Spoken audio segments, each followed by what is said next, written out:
Hi folks, welcome back to the Horde. So, about 41 degrees Fahrenheit. I don't know. I don't know if it's 3 o'clock or 4 o'clock. Which sucks. I gotta really get these clocks synchronized. Anyway, I'm not sure if it's 3 or 4 o'clock. Anyway, it is 3/19 Monday. That one says 41 degrees. Also, I think this one was right before, so I guess it's like somewhere around 4 o'clock. 5.8 degrees Celsius. Welcome to Monday. Welcome to the 10th of March. If you take a quick look here, you can see my Energizer is all charged up. The sun is doing its job. Alright, there's a few different things I want to show you. So there's probably going to be a couple of videos meant today. First of all, it's nice to see the snow melting. Having water build up in the garage like that is not so nice.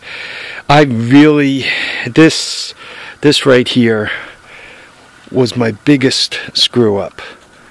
It really was my biggest screw up. Some things I did right. That worked out. The tarp over the trailer, over the hovercraft trailer, did not work out. So you know, you win some, but you lose some too. Alright, let's see if I can't get down these stairs without breaking anything too important. My little ice trail out to the shed.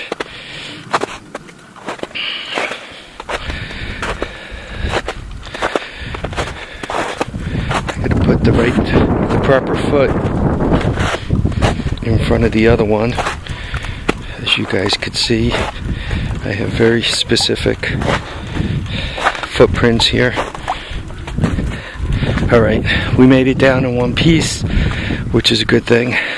Alright, the first thing let's talk about is pillow bearings. Okay, my pillow bearings came in from California. They're like $10 each. Unfortunately, they were made in China. They weren't specific. This particular place that I got them from appears to have stuff donated to it. Then they sell it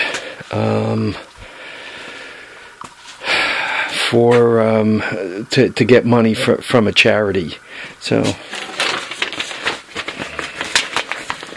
I mean, that's the place. So too, they call them self-aligning. Anyway, they came in a box. I don't know if anybody's familiar with these. Right? I don't know if they're good or bad. They were cheap enough at $10 each. I was hoping to get my hot little hands on some new old stock, so to speak.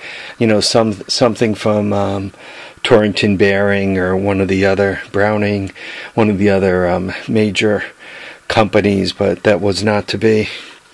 Okay, so if you look at it, see the way this one's nice and straight.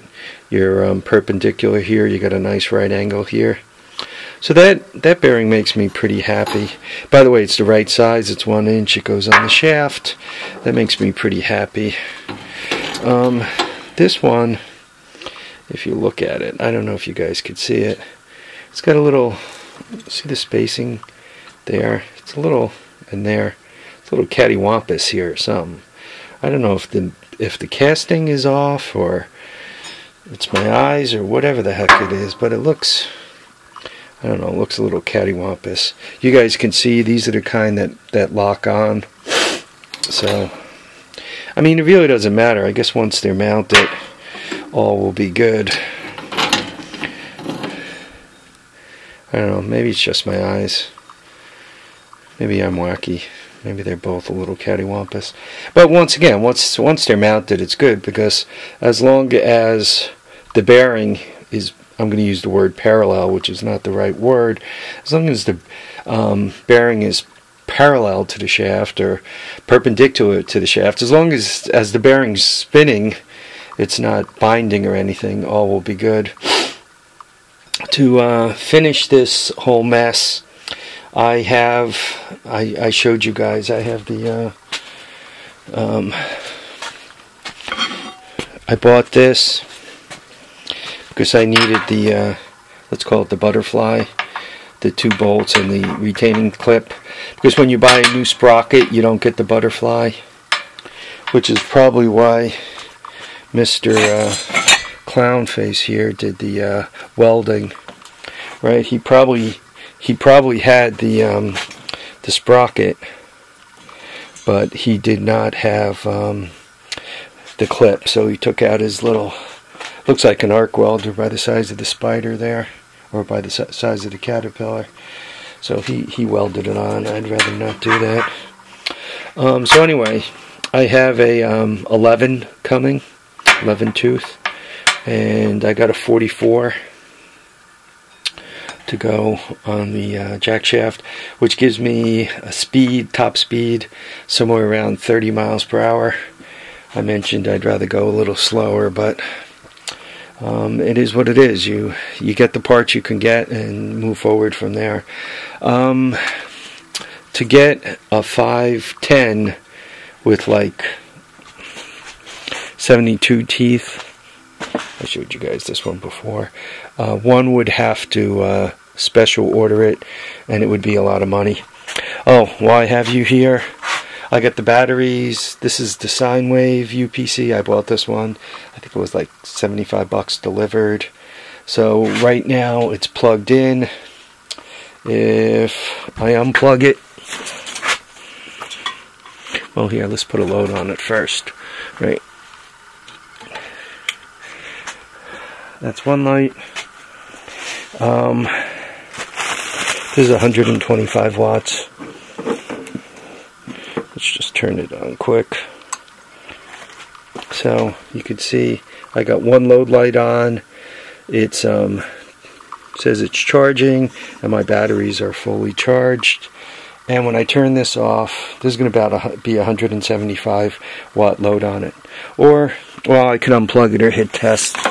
Same difference, but let's unplug it just so that you guys can see. So you can see the yellow light went on that says on battery.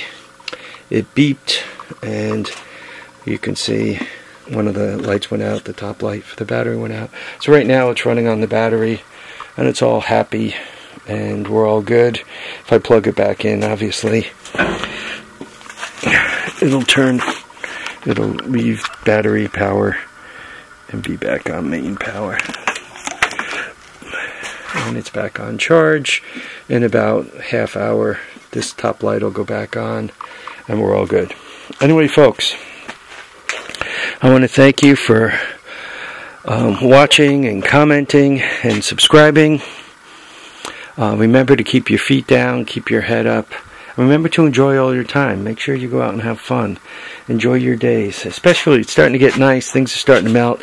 So get out there and enjoy your time. Bye now, folks.